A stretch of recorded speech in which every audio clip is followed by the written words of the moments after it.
Hi. How to recognise a witch.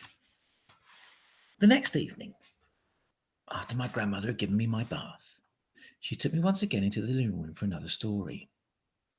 Tonight, the old woman said, I am going to tell you how to recognise a witch when you see one. Can you always be sure? I asked. No, she said, you can't. And that's the trouble. But you can make a pretty good guess.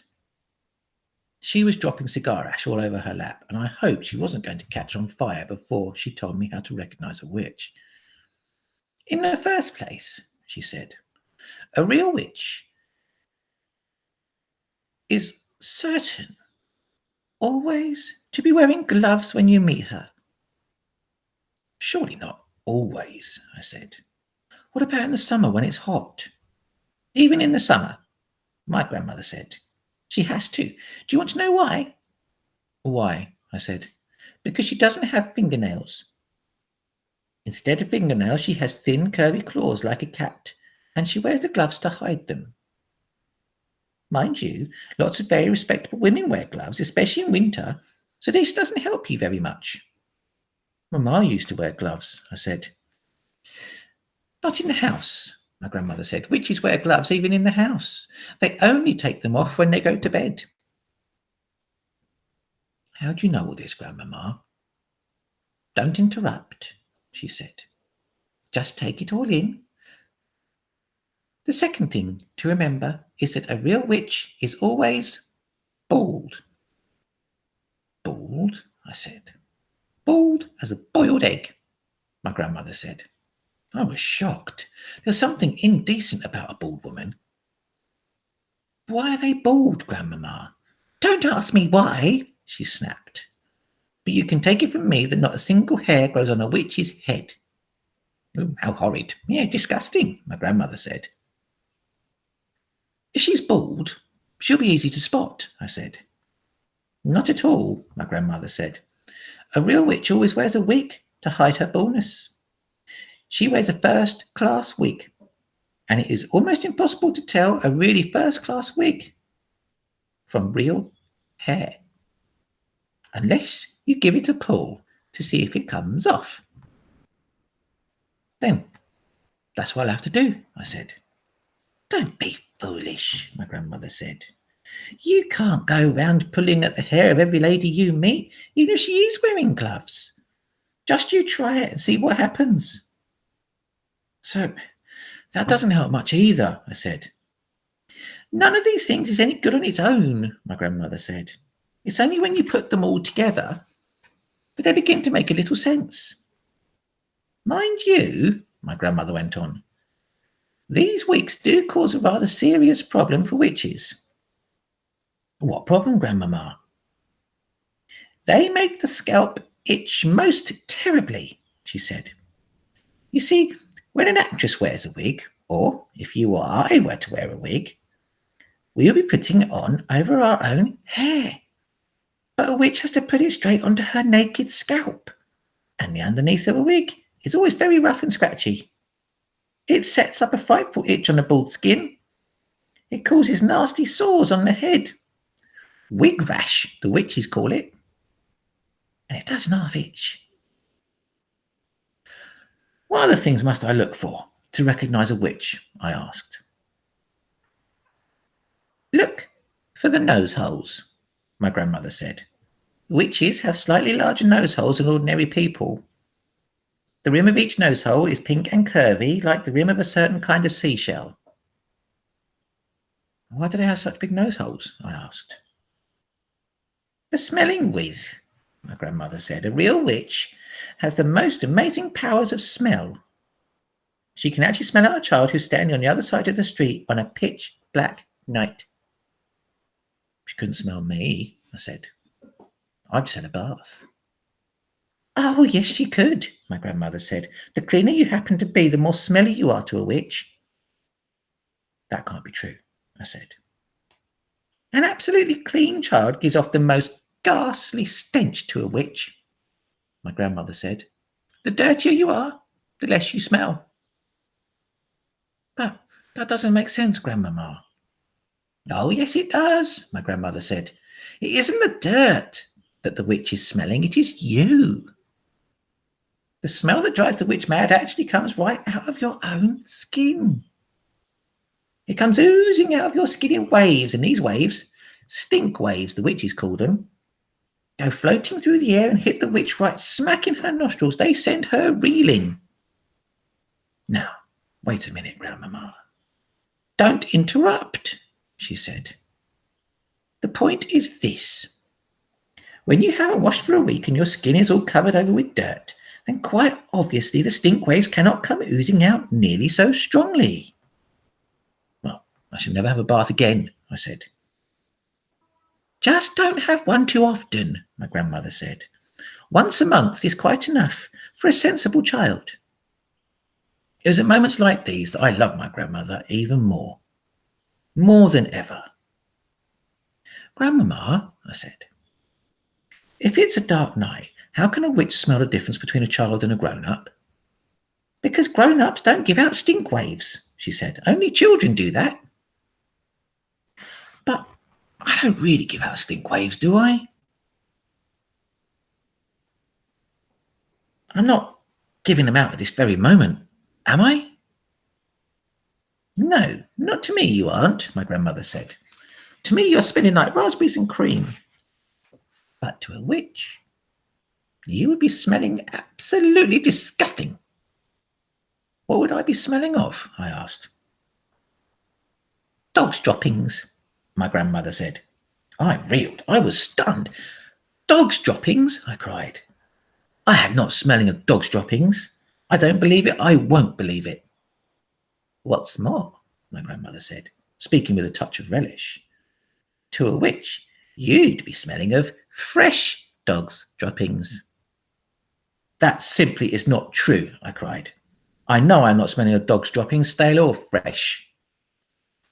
There's no point in arguing about it. It's a fact of life. I was outraged. I simply couldn't bring myself to believe what my grandmother was telling me.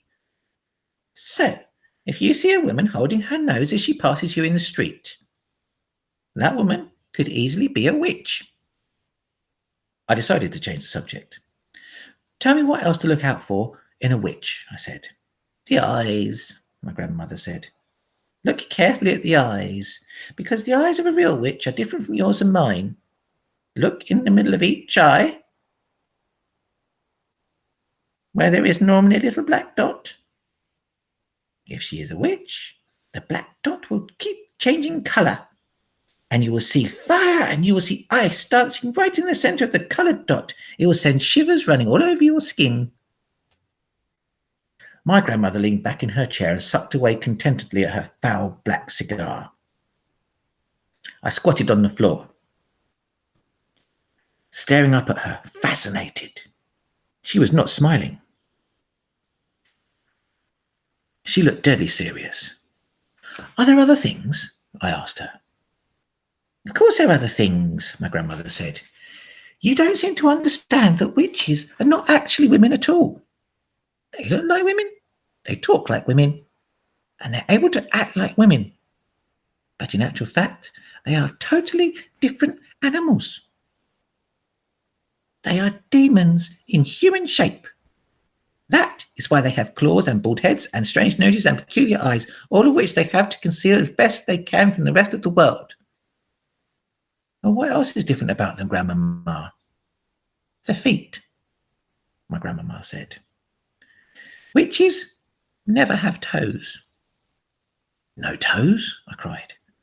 Then what do they have? They just have feet, my grandmother said. The feet have square ends with no toes on them at all. Does that make it difficult to walk? I asked. Not at all, my grandmother said. But it does give them a problem with their shoes. All ladies like to wear small, rather pointed shoes. But a witch, whose feet are very wide and square at the ends, has the most awful job squeezing her feet into those neat little pointed shoes. Well, why doesn't she wear wide, comfy shoes with square ends? I asked. Well, she dare not, my grandmother said. Just as she hides her baldness with a wig, she must also hide her ugly witch's feet by squeezing them into pretty shoes. Well, isn't that terribly uncomfortable? I said. Oh, extremely uncomfortable, my grandmother said, but she has to put up with it. If she's wearing ordinary shoes, it won't help me to recognise her, will it, Grandmamma? Well, I'm afraid it won't, my grandmother said. You might possibly see her limping very slightly, but only if you were watching closely. Are those the only differences then, Grandmamma? There's just one more. Just one. What is it, Grandmamma? Their spit is blue. Blue? I cried. Not blue, their spit can't be blue. I'm blue as a bilberry, she said. You don't mean it, Grandmamma. Nobody can have blue spit. The witches can, she said. Is it like ink? I asked. Exactly, she said. They even use it to write with. They use those old-fashioned pens that have nibs and they simply lick the nib. Can you notice the blue spit? If a witch was talking to me, would I be able to notice it? Only if you looked carefully, my grandmother said. If you looked very carefully, you would probably see a slight bluish tinge on her teeth. But it doesn't show much. It would if she spat, I said. Witches never spit, my grandmother said. They daren't. I couldn't believe my grandmother would be lying to me. She went to church every morning of the week, and she said grace before every meal. And somebody who did that would never tell lies. I was beginning to believe every word she spoke. So there you are, my grandmother said. That's about all I can tell you. None of it is very helpful. You can still never be absolutely sure whether a woman is a witch, or not just by looking at her, but if she is wearing the gloves, if she has the large nose holes, the strange eyes, and the hair that looks as though it might be a wig, and if she has a bluish tinge on her teeth. If she has all of these things, then you run like mad. Grandmamma, I said, when you were a little girl, did you ever meet a witch? Once, my grandmother said. Only once. What happened? I'm not going to tell you, she said. It would frighten you out of your skin and give you bad dreams. Oh, please tell me, I begged. No, she said. Certain things are too horrible to talk about. Does it have something to do with your missing thumb? I asked.